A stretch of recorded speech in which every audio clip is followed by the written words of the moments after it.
তো আজকের topic digestive system, বাংলায় যেটা পাচনতন্ত্র। তো দেখে নেব ডাইজেস্টিভ সিস্টেম কি। What is digestive system? Digestive system হলো যখন কোনো খাবার ছোট ছোট কণায় ভেঙে যায়, এই ভাঙাকে বলা হয় ডাইজেস্টিভ সিস্টেম। তারপর এই ভাঙা খাবার আমাদের শক্তি প্রদান করে। এটা হচ্ছে রেসপিরেটরি সিস্টেম, এটা পরে, সেটা অন্য একটা টপিক, সেটা অন্য একটা ভিডিওতে আমি দেখাবো।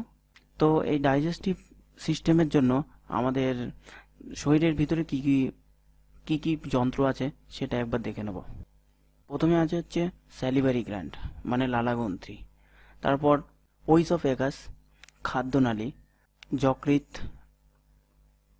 মানে লিভার, স্টমাচ আছে মানে পেট, গল ব্লাডার পিত্তরক কোষ, প্যানক্রিয়াস অগ্নাশয়, স্মল ইন্টেস্টাইন ক্ষুদ্রান্ত, লার্জ ইন্টেস্টাইন বৃহদন্ত, আর রেকটাম মলদ্বার। এবার জেনে নেব কি কি পদ্ধতির দ্বারা খাবার ডাইজেশনটা হয়। তো মূলত এই 5টি পদ্ধতির দ্বারা ডাইজেশন হয়। প্রথম হলো ingestion, digestion, absorption, assimilation and ইজেশন।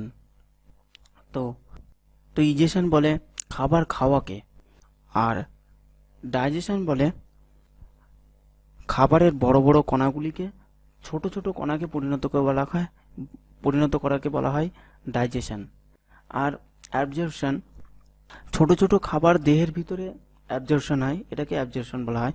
R assimilation হলো অ্যাবজর্পশন, খাবার কোষের যে জায়গা তার প্রয়োজন সেই জায়গায় চলে যায়, এটাকে বলা হয় অ্যাসিমিলেশন। আর ইজেশন, ইজেশন হলো সবশেষে যে খাবার বেঁচে থাকে সেই খাবারটা এনার্জ দিয়ে বাইরে চলে যায়, আনওয়ান্টেড ফুড, সেটাকে বলা হয় হচ্ছে ইজেশন প্রসেস। খাবারের যে ডাইজেশন সেটা আমাদের শুরু হয়ে যায় মুখ থেকেই শুরু হয়ে যায়, কারণ মুখের মধ্যে থাকে স্যালিভারি গ্ল্যান্ড। এই স্যালিভারি গ্ল্যান্ড থেকে, এই লালাগ্রন্থি থেকে প্রতিদিন 1 থেকে 1.5 লিটার স্যালিভা উৎপন্ন হয়।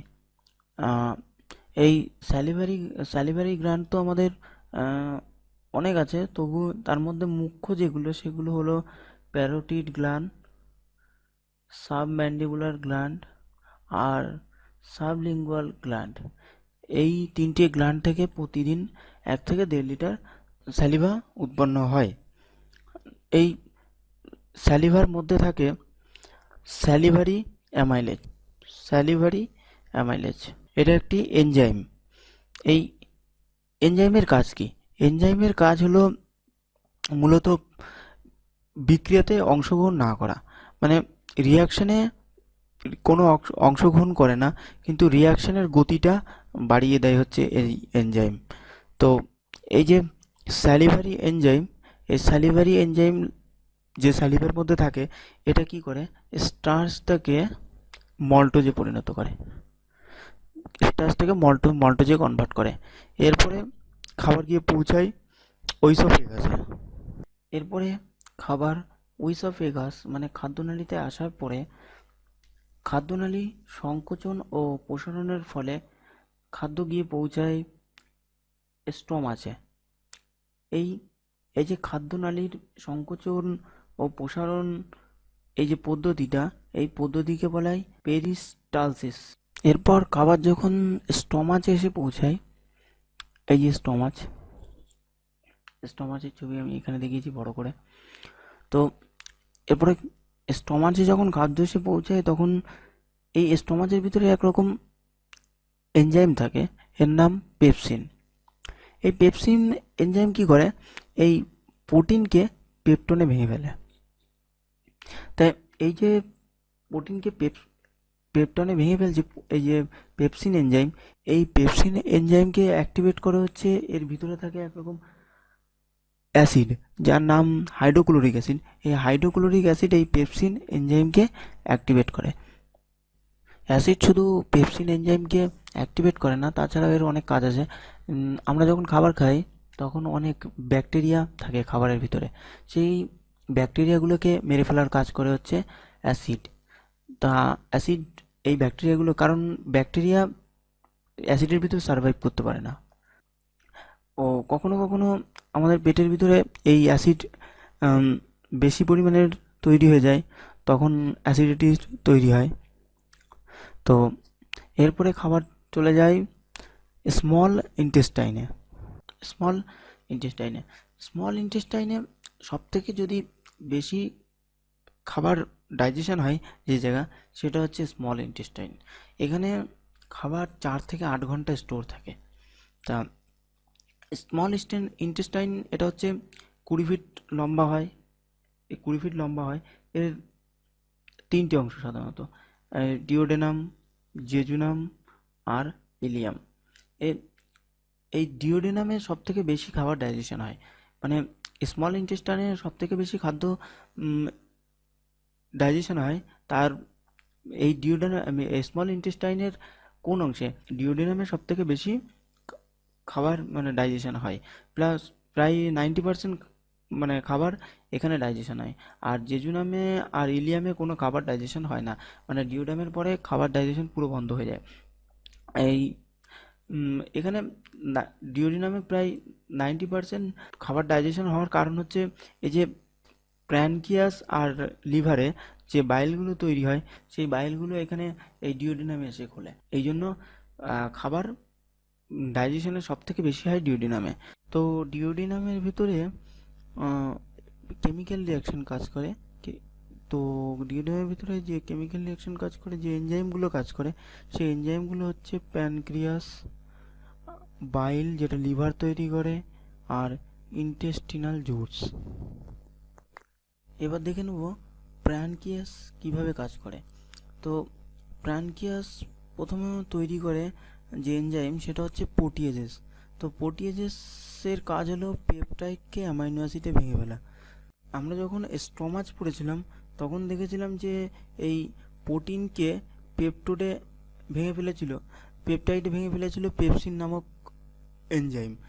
এই পেপটাইডকে আর অ্যামাইনো অ্যাসিড পর্যন্ত ভেঙে ফেলা কাজ হলো এই প্যানক্রিয়াসের এনজাইম, সেটা হচ্ছে প্রোটিয়েজেস। আর প্যানক্রিয়াস এছাড়াও যে এনজাইম তৈরি করে সেটা হচ্ছে প্যানক্রিয়েটেড অ্যামাইলেজ, যেটা কি করে স্টার্চকে ম্যালটোজে পরিণত করে। আর লিপেস লিপেস কি করে ফ্যাটি অ্যাসিড তৈরি করে প্লাস গ্লিসারল। তো লিভারের কাজ কি? লিভারের কাজ হলো বাইল জুস তৈরি করা। তো লিভারের কাজ কি? তো লিভার তৈরি করে বাইল জুস। এই বাইল জুস গিয়ে জমা হয়ে যায় গল ব্লাডারে। তো আমরা এই বাইল জুস কি কাজ করে? এই বাইল জুস ফ্যাটকে ভাঙতে সাহায্য করে। তো আমরা যখন প্যানক্রিয়াস পড়েছিলাম তখন দেখেছিলাম যে ফ্যাটকে ভেঙেছিল প্যানক্রিয়াসিক লিপেজ। তো বাইল জুস বড় বড় ফ্যাটকে ভেঙে ছোট ছোট ফ্যাটে পরিণত করে, আর সেই ছোট ছোট ফ্যাটগুলির উপর কাজ করে হচ্ছে প্যানক্রিয়াসের লিপেজ। তারপরে ফ্যাটকে ভেঙে ফ্যাটি অ্যাসিড এবং গ্লিসারলে পরিণত করে। তো এরপরে দেখব ইন্টেস্টিনাল জুসের কাজ কি। ইন্টেস্টিনাল জুসের কাজ হচ্ছে মল্টোসকে গ্লুকোজে পরিণত করা, পেপটাইডকে অ্যামাইনো অ্যাসিডে ভেঙে ফেলা, ফ্যাটকে ফ্যাটি অ্যাসিড এবং গ্লিসারলে ভেঙে ফেলা। আরও উদাহরণ দেখে নেব। সুক্রোজ সুক্রোজ কি হয়? সুক্রোজ পরিণত হয় গ্লুকোজ প্লাস ফ্রুক্টোজে, আর ল্যাকটোজ পরিণত হয় গ্লুকোজ প্লাস গ্যালাক্টোজে। এবার দেখব লার্জ ইন্টেস্টাইনের কাজ। লার্জ ইন্টেস্টাইনে কোনো কাজ হয় না, এখানে যে বেঁচে থাকা খাবারগুলো সব এখানে এসে জমা হয়। লার্জ ইন্টেস্টাইন এটা 5 ফিট লম্বা হয়, আর স্মল ইন্টেস্টাইনে যত ওয়েস্ট সব এসে এখানে জমা হয়। এখানে যে ওয়েস্ট জমা হয় সেখানে থাকে 10 থেকে 12 ঘন্টা। এখানে শুধু একটা কাজ, এটা হচ্ছে কি হয়, ওয়াটার যে জলটা এখানে এসে অ্যাবজর্পশন হয়। লার্জ ইন্টেস্টাইনের 3টি অংশ, এক হচ্ছে রেকটাম, কোলন, আর হচ্ছে অ্যাপেন্ডিক্স, যেটা হচ্ছে আমাদের নিষ্ক্রিয় অঙ্গ। লাস্ট এনাস দিয়ে বজ্র পদার্থ সব বাইরে বেরিয়ে যায়। তো ফটাফট একবার দেখে নেবো কি থেকে ফাইনালি কি উৎপন্ন হচ্ছে।